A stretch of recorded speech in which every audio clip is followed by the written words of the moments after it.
And today I have the pleasure of introducing our commencement speaker, Ms. Marissa Rahn. Marissa earned her Bachelor of Arts degree in political science with a focus in international relations from Schreiner University in 2009. As a student, she was on the varsity volleyball and basketball teams and was a member of the Student Senate where she served as vice president. Prior to joining the legal field as an attorney, she served the state of Texas within the office of the governor, and she received her introduction to the legal world as an executive assistant to Justice Jeffrey S. Boyd of the Texas Supreme Court. In 2018, Marissa earned her Juris Doctorate from South Texas College of Law in Houston. During law school, Marissa worked as a judicial intern at the 13th Court of Appeals at the Harris County District Attorney's Office and at the Montgomery County District Attorney's Office. She also served as a law clerk for Coates and Evans and then became an attorney for the firm before transitioning from aviation law to civil litigation, trademarks, and probate work at Stanfield and Dupree as a contract attorney. At the close of 2021, on the same day her daughter was born, Marissa received her acceptance from the United States Army Judge Advocates General Corps to become a reserve officer. Marissa took leave to raise her daughter, and now she stays busy learning new languages and writing.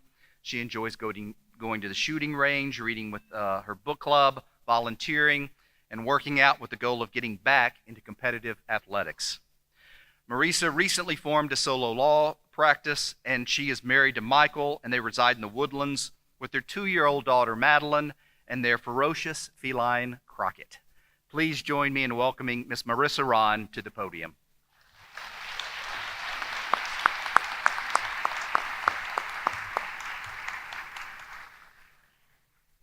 Thank you so much, Dr. McCormick.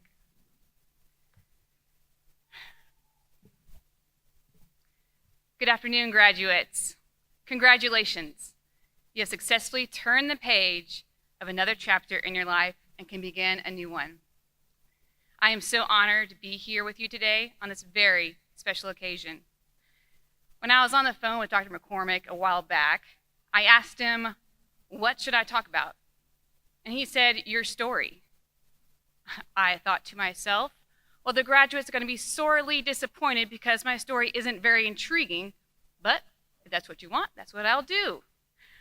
But hopefully my story is one that you can glean something beneficial from to apply to your own life and also find encouraging. Now, my story may be similar to your story. How many of you graduates have something lined up after graduation, whether it be internship, job, maybe chasing another upper level degree? Please show me by raising your hands. Awesome.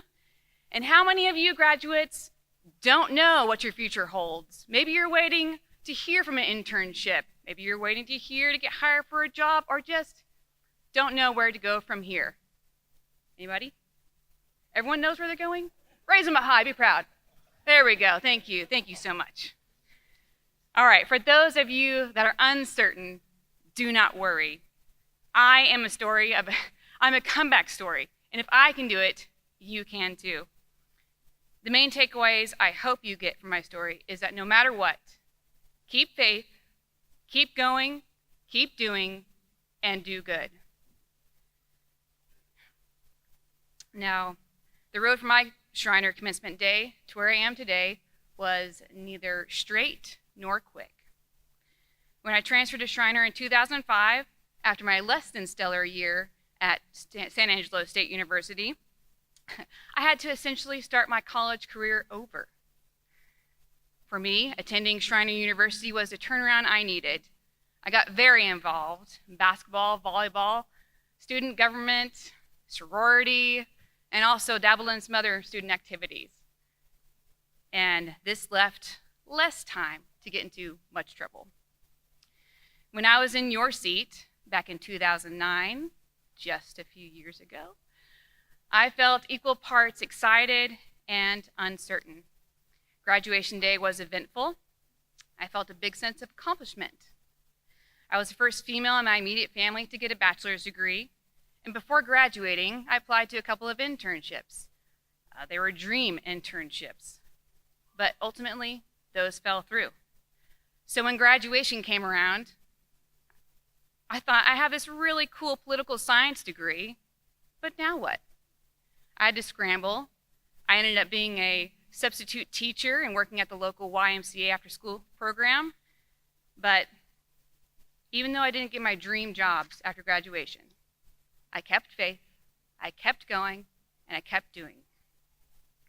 My next job was with a hearing aid company as community relations representative. While working for this company, I was still determined to get into the political science realm. One day I applied for an entry-level position at the office of the governor. I knew it was a long shot, but I got the job. You just never know how God is going to show up. I worked there for a few years before going into the Texas political campaign world and landing in a position at Supreme Court of Texas as executive assistant to a justice. Now, while working there, I met my amazing husband, and after getting married in 2014, I moved down to Houston to be with him. I went kicking and screaming because I was a big runner, and coming from Austin, you have amazing running trails. And Houston, yes, they have trails down there, but they're not the same. I digress. Well, in Houston, I got involved in a ministry that focused on helping survivors of human trafficking. And everything I had done until that point nudged me to law school. Are there any graduates going to pursue law school or go into the legal field? Nobody? It's just not my day. It's okay. Talk to me after. Well, I began my legal career at South Texas College of Law in Houston at 2015. It was tough being a first-generation attorney and having been out of practice of studying. However, I made it through with lots of prayers and support from my family and friends. Can you relate, graduates? Have some folks who supported you through your endeavor? I think we should give them another round of applause. What do you think?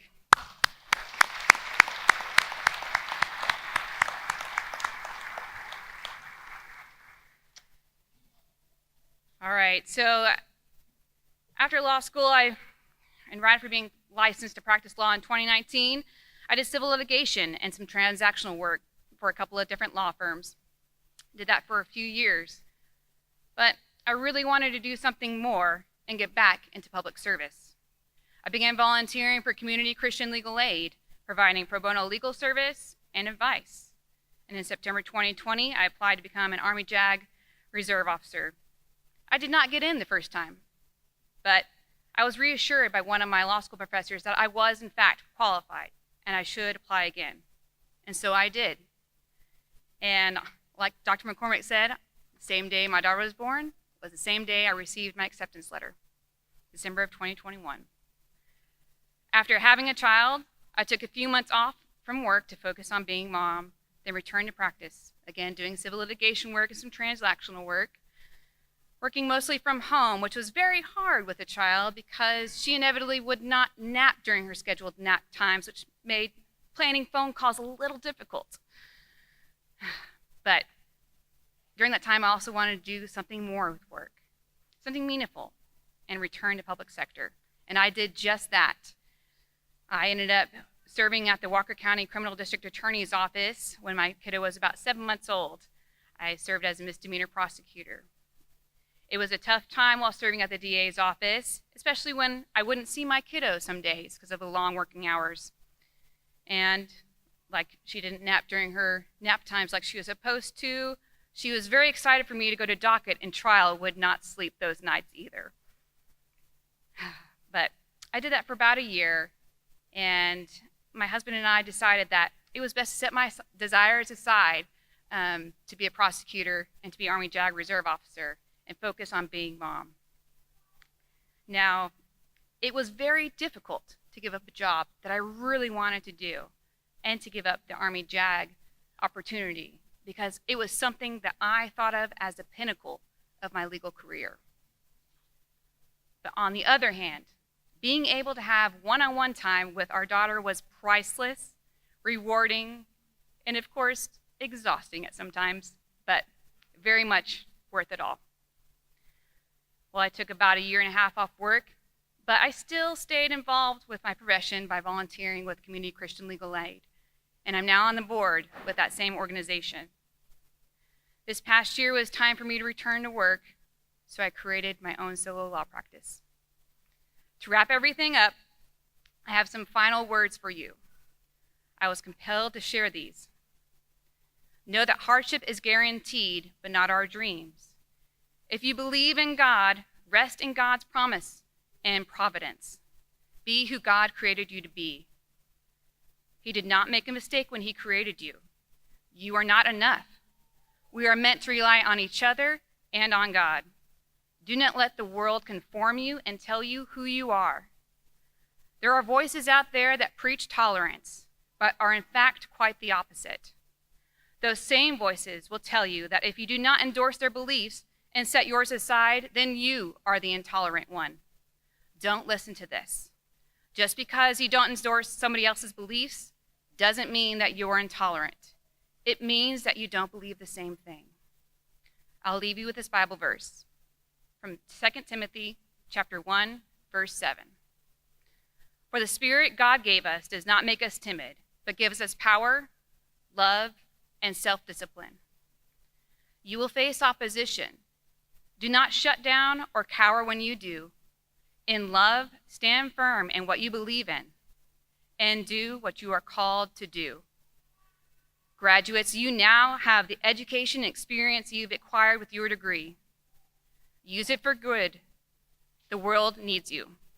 Remember, no matter what, keep faith, keep going, keep doing, and do good. Thank you. God bless.